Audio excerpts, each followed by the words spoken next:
Well, it is my pleasure to be here. It's also kind of fun to be talking at Maker Faire. I apologize that my talk comes with a legal disclaimer. Don't invest in my company on the basis of anything I'm about to tell you is what you should take away from that. But I thought what I would do for the next 30 minutes was talk a little bit about what we've seen coming out of the work we do at Intel, about what it means to be human in a world that is increasingly full of digital technologies. I'm willing to bet many of you in the room have multiple pieces of technology. You have multiple sites that you live in online and places where you spend your time. But what I want to do is reflect here a little bit on the ways in which there are things about us as human beings that persist despite the appearances of digital technology. There's lots of ways to think about how I got into my job. There's usually a couple of things I like to tell people by way of introduction to myself. The first is that I'm Australian, which means I have this accent and I can't do anything about it. The second thing is I'm the child of an anthropologist. So my mother is someone who studies people, and I spent my entire childhood living on her field sites in Central and Northern Australia in the 1970s and 1980s. So I spent most of my childhood living with Indigenous people who remembered their country before Europeans and before cattle and before fences, and who at the drop of a hat and at any request would take my brother and I bush with them, and we would spend our time running around effectively wild. No shoes, we didn't speak English, I didn't go to school for years, don't tell your parents, it had no effect on me. And I learned to kill things, which was excellent, right? It was about as good as a childhood gets. Going back to regular school was very hard for me. I was required to wear shoes, I was required not to kill things in the playground. It was a big transition. But it propelled me into a very particular kind of life, right? Living with Indigenous people in that period of time, it was really hard not to be motivated to think about how to change the world. Those were hard conditions to see, right? And my mother was very big in impressing on me from the time I was a little girl that if you could see a better world, you were morally obligated to go out and make it happen, right? That you should be actively working to make a better world. And so I went to, yeah, exactly. My mother was a very smart woman. And you know, I thought the way to do that was to get a good education, so I went to university. I came to the States to do it. I went to graduate school. I thought I would be a professor, because that seemed like a good way to help shape young minds. In some ways, fortunately, for me and possibly for my students, I met a man in a bar in Palo Alto in 1998, and he changed my life. I hasten to add I didn't marry him, but he pointed me in the direction of industry and said that people like me who studied human beings and culture had a role to play in the development of new technology, which was a startling thing for me. I'd never even contemplated that that was a possibility. And in September of 1998, so 16 years ago this month, I joined Intel. And on my first day at work, my new boss sat me down and said, "We're very excited to have a social scientist. We don't really know what you do, but we're very excited you're here. And we need your help with two things." I'm like, "Excellent, what are they?" My new boss says, "We need your help with women." And I sensibly asked the next question, which women? Because that seemed reasonable. And my new boss said, "All women." And I'm like, "So you'd like my help with 3.2 billion women?" "Yes," said my boss. I'm like, "Okay." I asked, "What do you imagine I will do with 3.2 billion women?" And my new boss said, "If you could tell us what they want, that would be excellent." Okay. So in my notebook of the day, I wrote down women all and underlined it a lot, and tried to imagine what is the project you would do as a researcher to understand all women and what they would want. It's not a bad problem to have, right? Except that this new boss had said there were two things. And if the first thing is women all, it is frightening to imagine what your new boss might think the second thing you should study is. And I'm sure I secretly hoped she would say men, because then I'd have everything. But my new boss said that my company, Intel, had an ROW problem and they needed my help.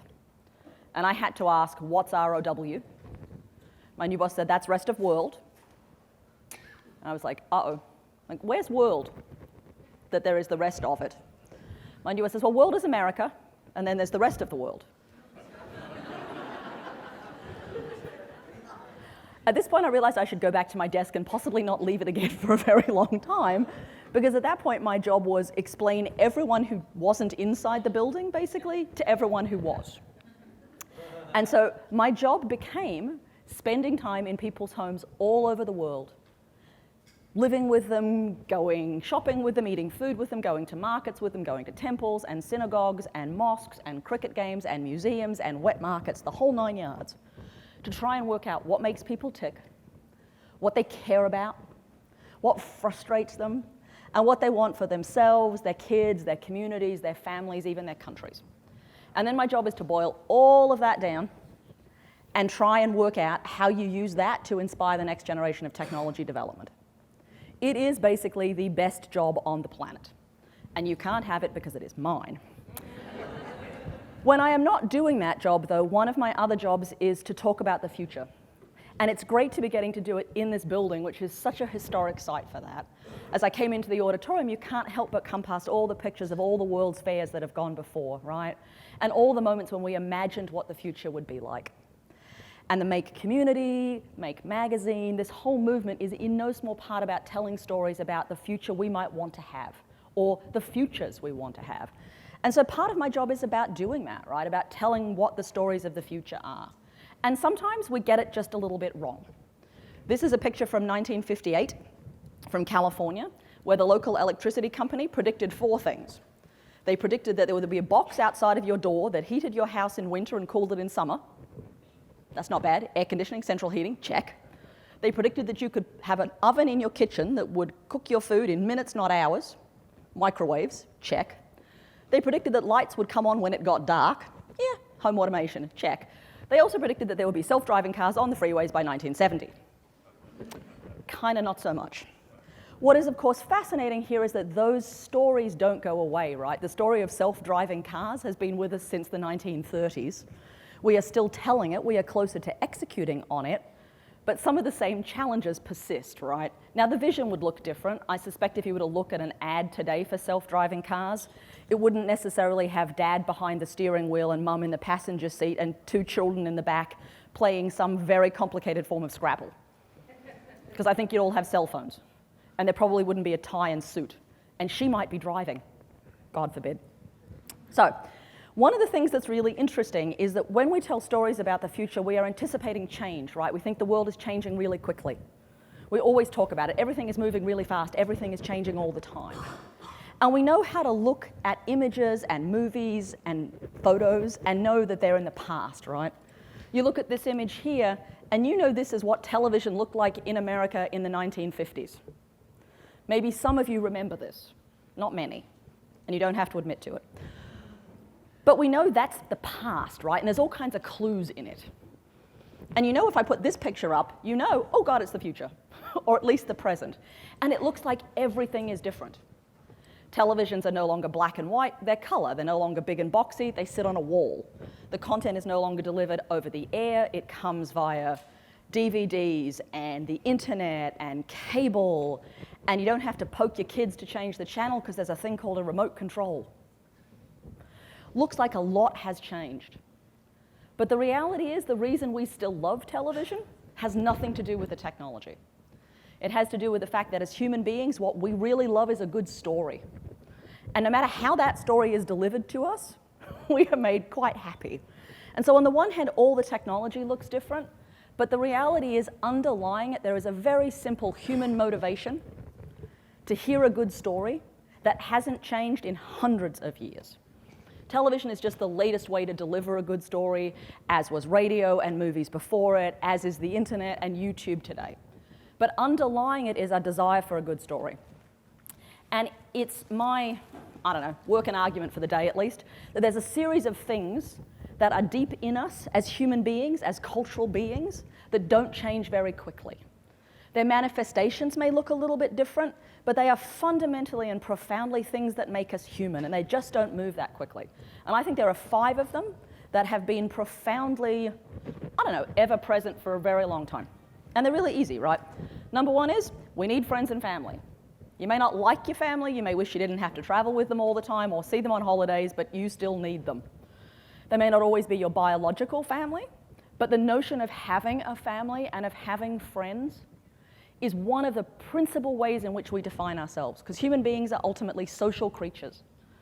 And our friends and our families, that's part of how we think about who we are. It's also, for those of you who are thinking about technology development, entrepreneurship, any one of those things, technologies that support friends and family have always been successful. When the telephone first came along, people were not mostly calling each other up to give long, complicated instructions for business. They were calling each other up to go, what are you doing? Can I come see you? When are you coming to see me? You're late. It was all social stuff, right? It wasn't deeply technical. Think of the most popular internet websites of our era. They're mostly not about productivity. Friendster to Facebook, you would hardly say Facebook is a productivity tool designed for work. You would say, however, it is incredibly important to us because we are social creatures. There's a whole lot of other technologies that have succeeded over the last 20 years in no small part because they let us be social creatures. Digital cameras, digital movie players, the same way with Super 8 from my childhood. But technologies and experiences that support this almost always succeed. Second one that hasn't changed is we actually want to belong to a community, right? We want to get to hang out with people who share our interests, our practices, the things we do. This one has been around for a really long time. Whether this was guilds in the medieval era, you wanted people who knew how to do the thing you did, whether it is social clubs, whether it is belonging to a sporting franchise, probably not the NFL at the moment, but let's imagine maybe baseball, still pure. You support a particular team, you want to belong to a particular club, you're an alumni of a particular university. All of those are ways where we create community with people who share our interests. This is also why sites like Pinterest are really successful, right? We create a set of places where people who share our preoccupations with a particular thing can come find us. Pretty much every single booth out there is designed to attract people that share your particular preoccupation. Whether it's about conductive thread, whether it's about sewing, whether it's about soldering, whether it's about robots, there is someone out there who shares your interests, and it's extraordinary, exquisite pleasure when you find them. Because finding people who like the same things you do is another really important part of what it means to be human, right? The third one is we want to belong to something that has meaning beyond ourselves. So you could think of this as being religion. We want to believe in a higher power. You could think of this as being about an ideology. We want to believe in democracy, in freedom, in women's rights, gay rights. We want to believe in a cause, basically, something bigger than ourselves. And it has frequently been a way that technology is used to mobilize people who share our beliefs in something.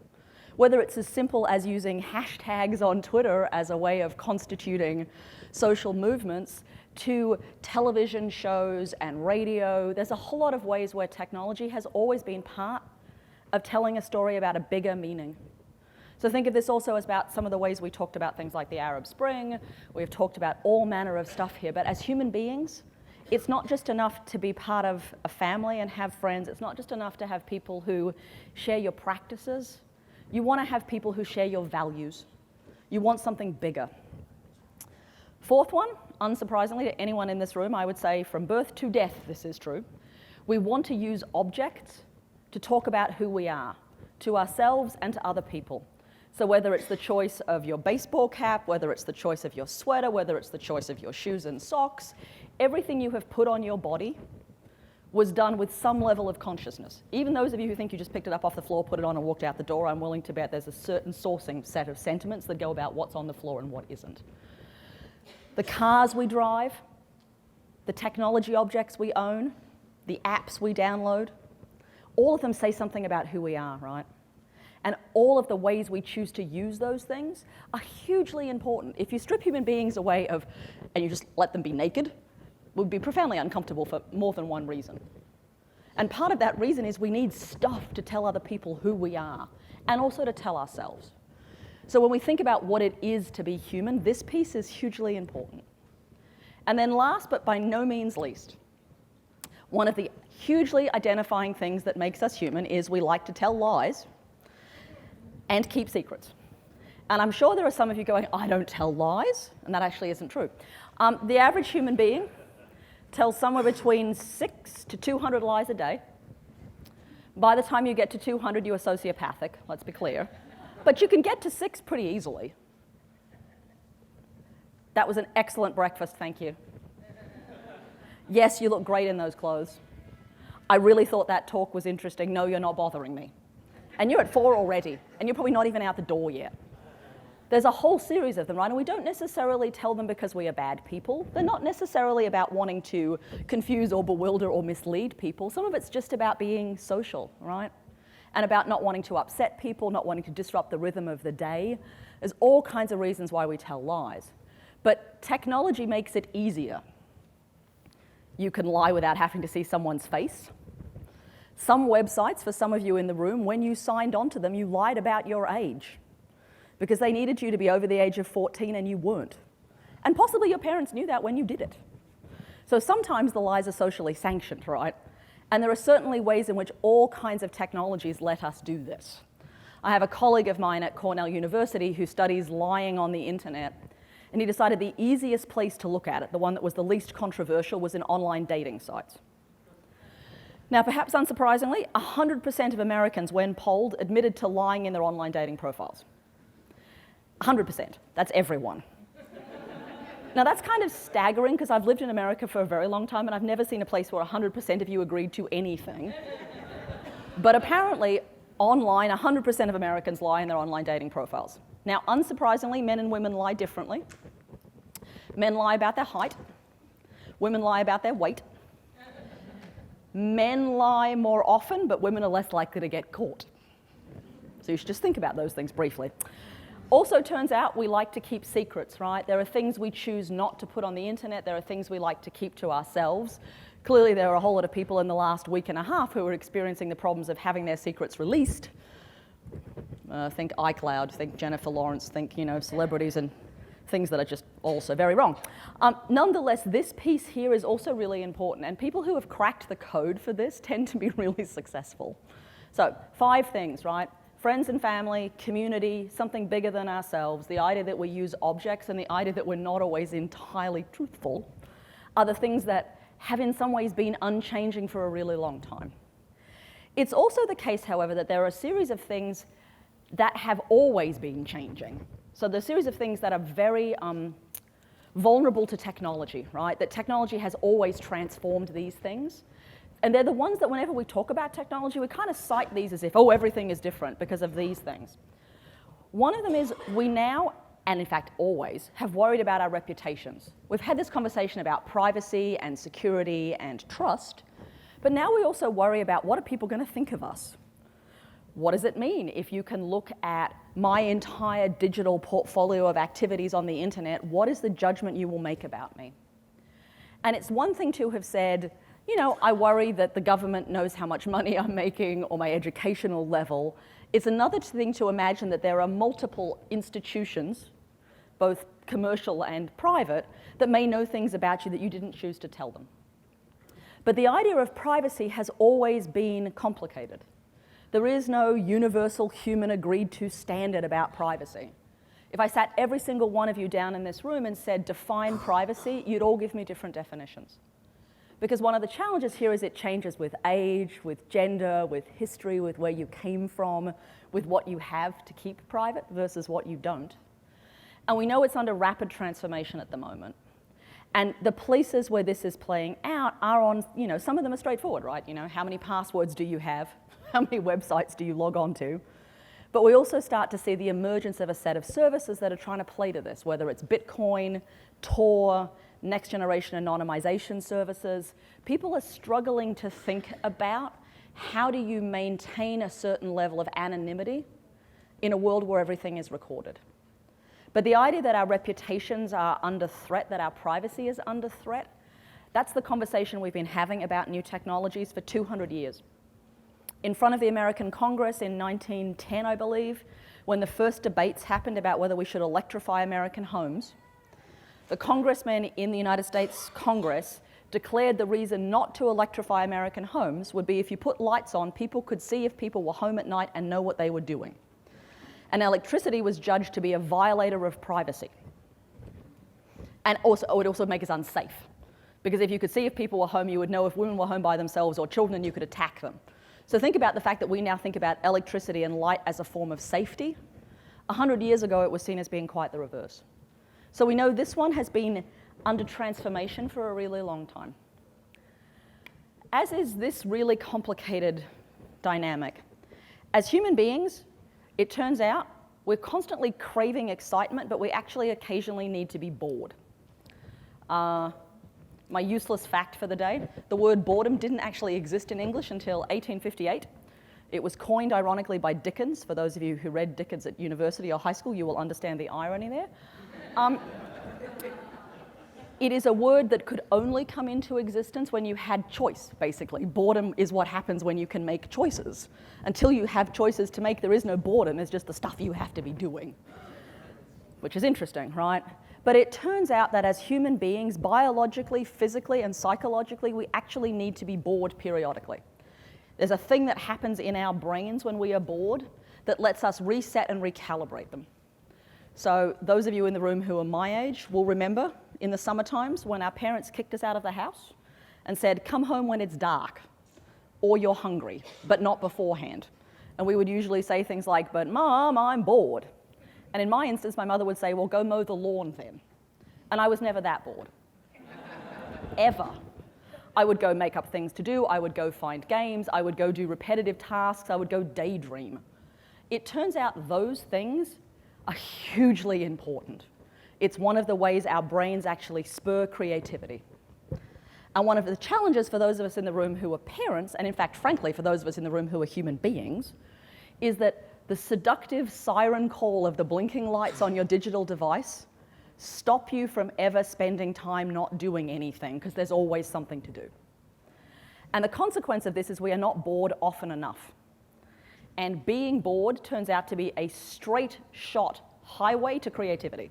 So if you can work out how to create downtime in which you are not sleeping and you are not surfing the web, but you're actively bored, this is a good thing. By the same token, if you're in the business of mining big data or writing algorithms, you have a different challenge, which is that as human beings, our preferences tend to go to, well, I liked the Housewives of New Jersey, so I'm going to like the Housewives of Orange County and Houston and maybe New York City, until suddenly you think, Mad Men looks really good. Because we like repetition until we don't. One of the challenges there is if you make content, if you deliver experiences, your hard work to do is to work out what is the moment at which people are bored enough that they are willing now to be surprised. And it turns out surprising people without also creeping them out is really tricky. So you've got that dynamic at work. It is also the case, and has been for a really long time, we desperately want to be different from one another, from other countries. We want to be able to say, we are this, they are that. That anxiety that technology is collapsing difference is really old. There was some delightful stuff in the 17th and 18th centuries about what it meant that there were boats going to the East India Company in India, to Australia, where they're going to create this sort of homogenous cultural zone. And of course, it didn't happen in the 1700s, and it's not happening in 2014. But the notion of difference and of sameness is a place that we are constantly anxious. And then only two more of these that I think are important. One is that we desperately want to feel the differences in time. We live in a world where the devices in our lives, in our hands, in our backpacks, function best when they are constantly connected. Constantly connected to power, constantly connected to content, constantly connected to the internet. As human beings, we function better when we are intermittently disconnected. That's why in most major world religions, there is a time for meditation, a time for prayer, a time for retreat. That's why historically there was nighttime and daytime. We have bled those things into each other in really complicated ways.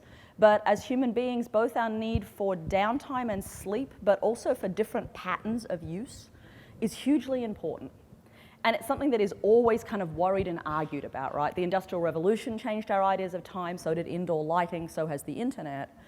But this notion that we want to know that the day is different from the night, that weeks are different from weekends, that time zones matter, is this really interesting space of anxiety and trouble.